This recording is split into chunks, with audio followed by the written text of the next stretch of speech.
They say the ton is built on pillars of marble and bloodlines that stretch back to the conqueror, but in the north we know the truth.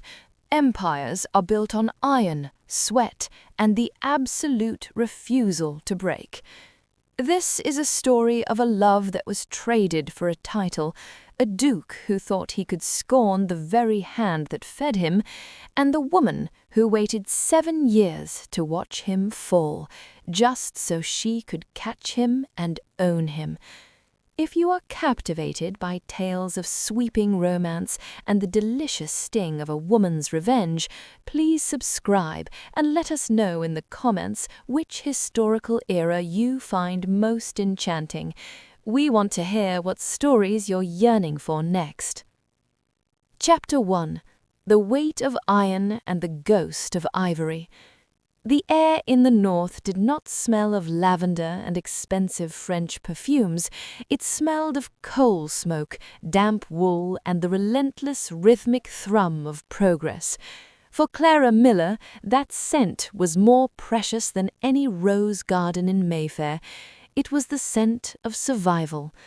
7 years ago she had stood on the edge of the Sterling estate, her boots caked in the mud of the moors, watching the carriage of Benedict Sterling, the newly minted Duke of Sterling, disappear into the mist.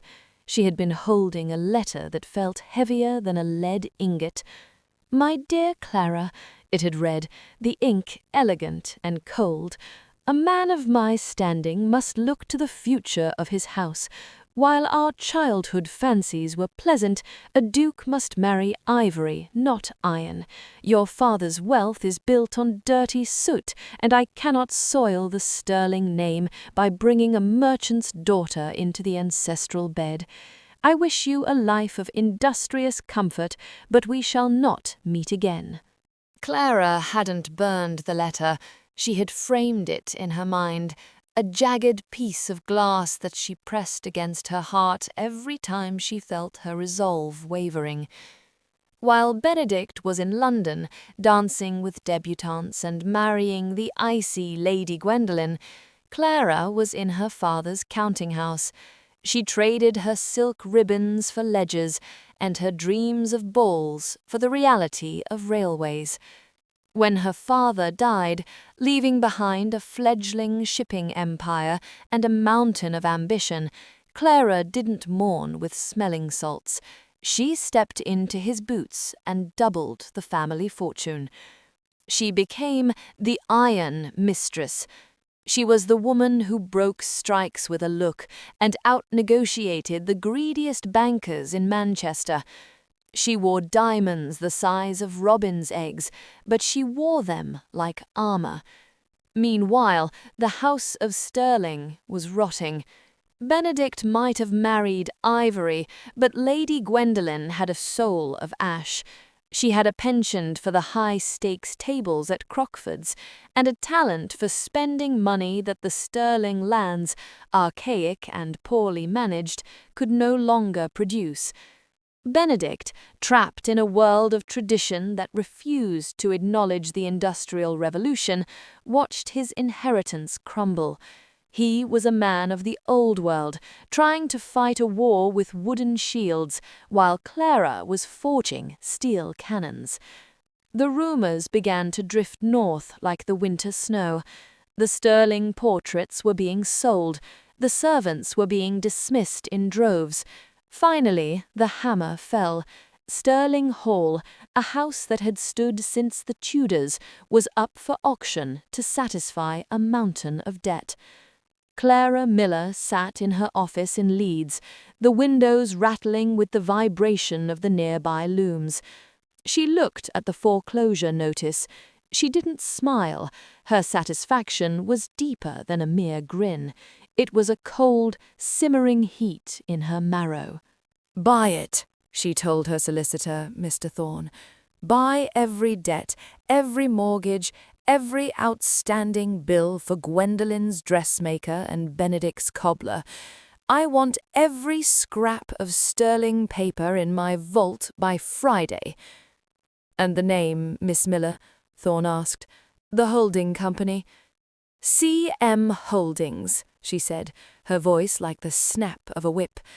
Let them wonder who C.M. is until the moment I choose to show my face.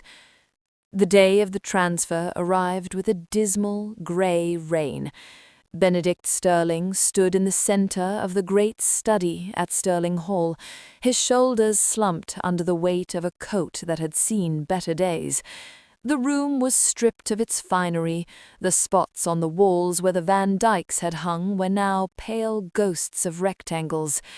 He felt like a ghost himself.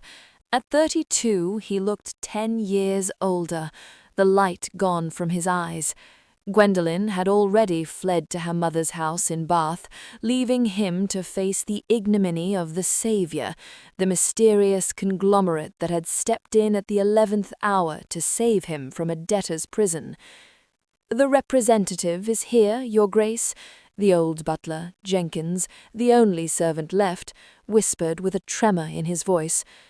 "Show them in," Benedict said, his voice a dry rasp. He braced himself for a faceless man in a black suit, a man who would treat him with the pitying condescension one gives a dying animal. The doors creaked open.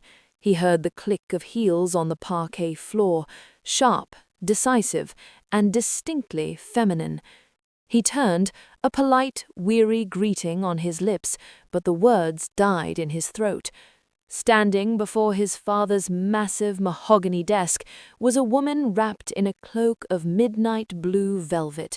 She pulled back the hood, revealing hair the color of polished mahogany and eyes that burned with the intensity of a blast furnace. It was Clara, but it wasn't the Clara who had chased him through the haystacks. This woman held herself with the terrifying grace of a queen. She didn't wait for him to speak. Instead, she walked past him, her silk skirts hissing, and sat down in the heavy leather chair, the Duke's chair. She leaned back, propping her polished leather boots directly onto the desk, the very desk he had once told her was too sacred for a merchant's brat to sit near.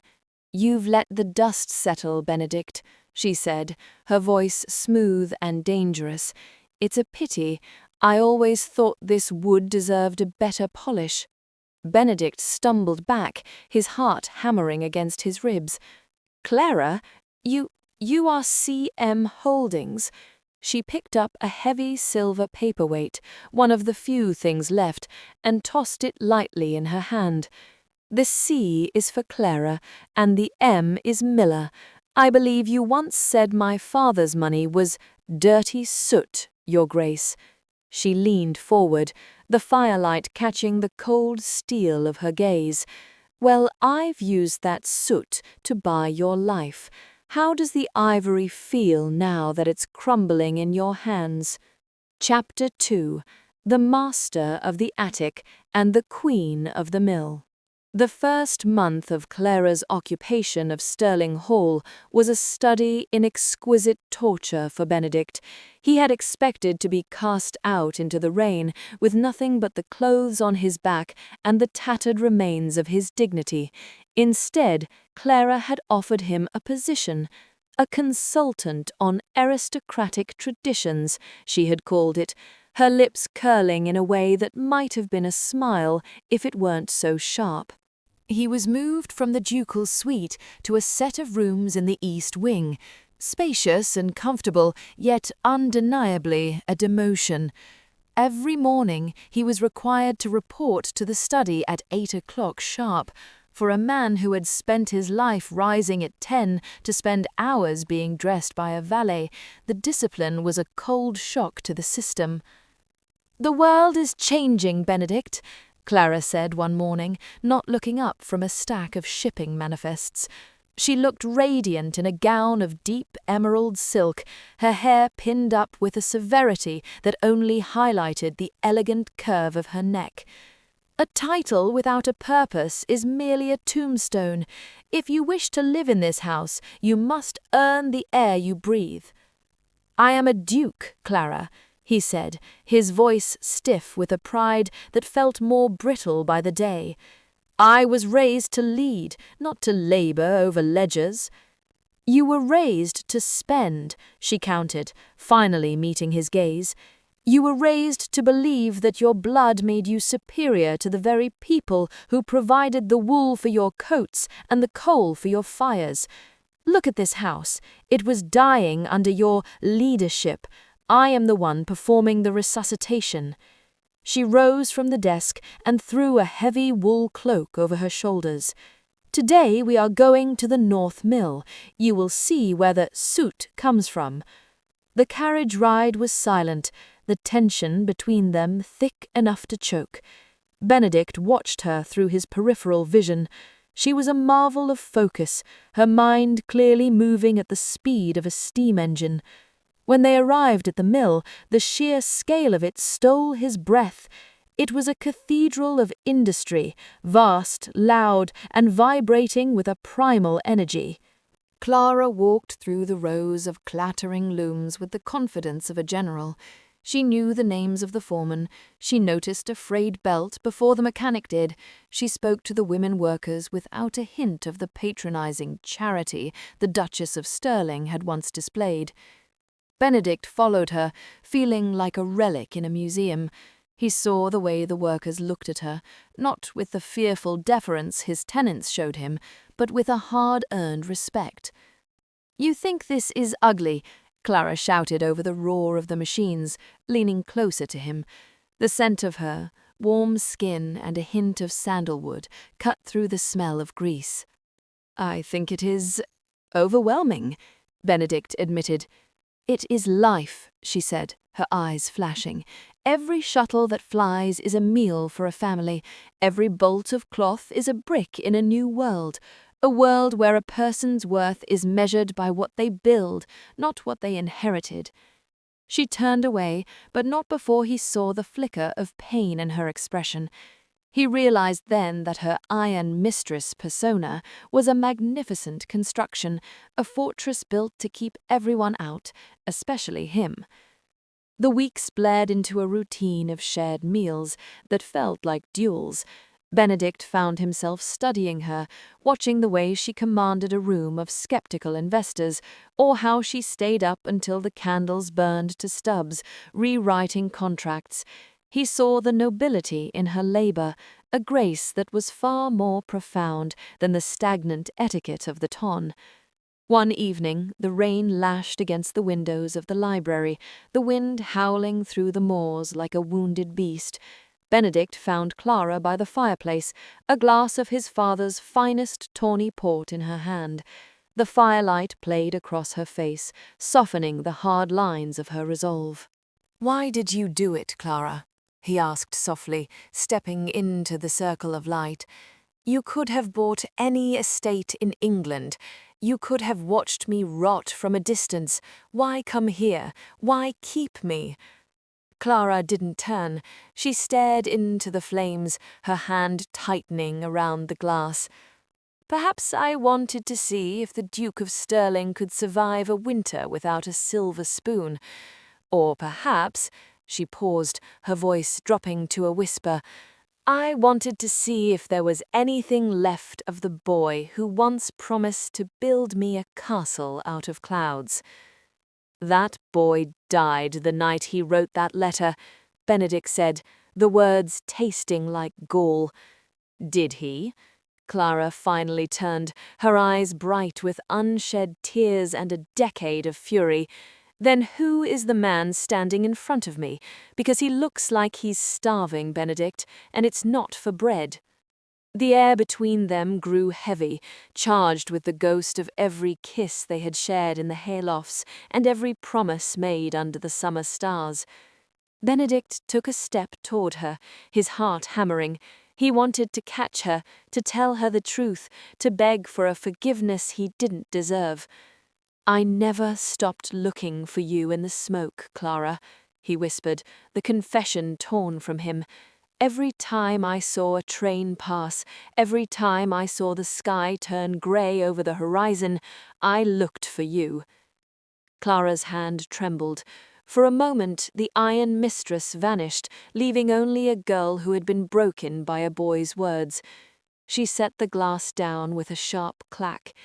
"Looking is not the same as staying," she said coldly, though her breath hitched. "You chose the ivory, Benedict. Now you must live with the iron."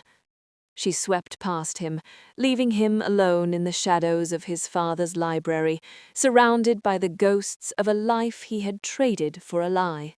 Chapter 3. The Secret in the Mahogany. The winter frost had begun to etch patterns of fern and lace upon the windows of the great study, but inside the air was stifling. Clara was alone, her fingers stained with the ink of 100 ledgers. She was preparing to do what she had dreamed of for 7 years.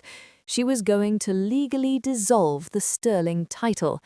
By Monday, the dukedom of Sterling would cease to exist, replaced by a corporate entity that valued profit over pedigree. She pulled out the bottom drawer of the heavy desk to clear the last of the ancestral clutter. As she did, the drawer jammed. With a huff of irritation, she reached into the dark cavity of the desk frame and felt a small brass lever. She pulled it. A shallow, hidden compartment clicked open. Inside lay a bundle of letters tied with a ribbon of faded black silk. They were not addressed to her, but to Benedict, and the handwriting, sharp, aggressive, and unmistakable, belonged to the late Duke, Benedict's father. Clara hesitated. Her Iron Mistress persona told her to burn them, but the woman who had once loved a boy in the haylofts reached for the top parchment. As she read, the world seemed to tilt. The letters were a chronicle of blackmail. Her father, Thomas Miller, whom she had idolized as a self-made titan, had not been as honest as she believed. In the early days of his expansion, he had embezzled thousands from the Sterling estate through a series of forged land deeds. The old Duke had discovered the theft.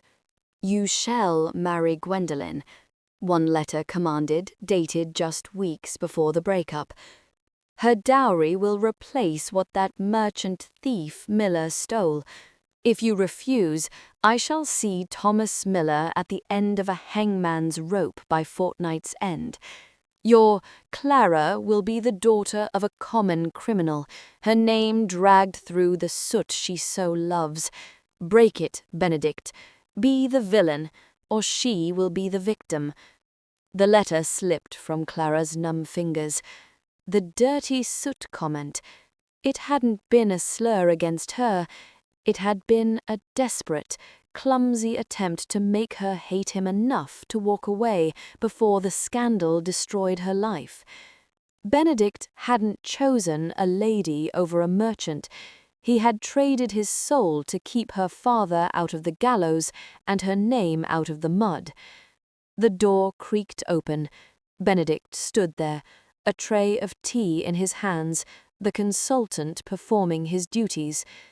He saw the hidden compartment, saw the letters scattered like broken glass across the floor, and his face went deathly pale. "You weren't supposed to find those," he whispered, the tray rattling. Clara stood up, her legs trembling.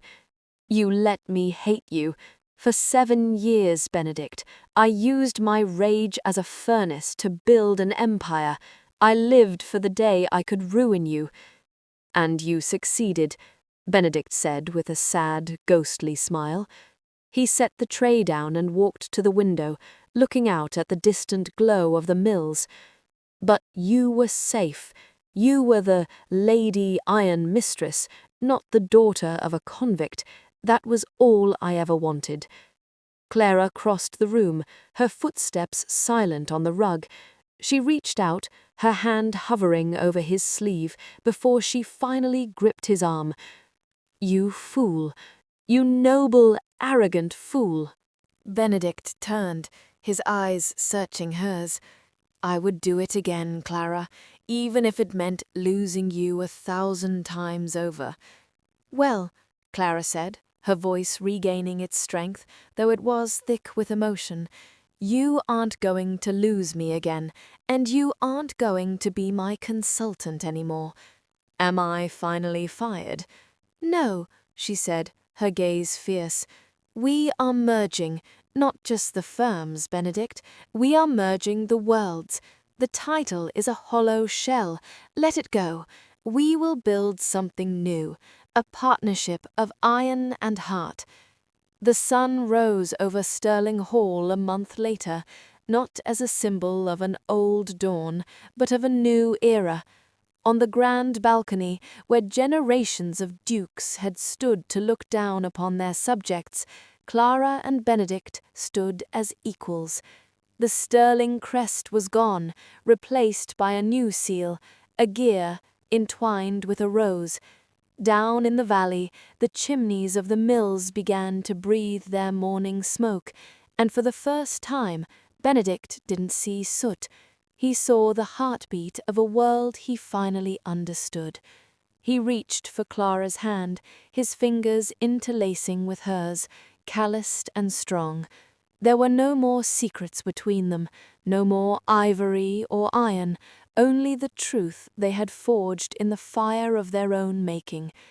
Is it enough? He asked softly, looking at the empire they were beginning to build together. Clara leaned her head against his shoulder, watching the light catch the steel of the new railway tracks in the distance. It's more than enough, Benedict, she whispered. It's the truth, and the truth is the only thing that never breaks.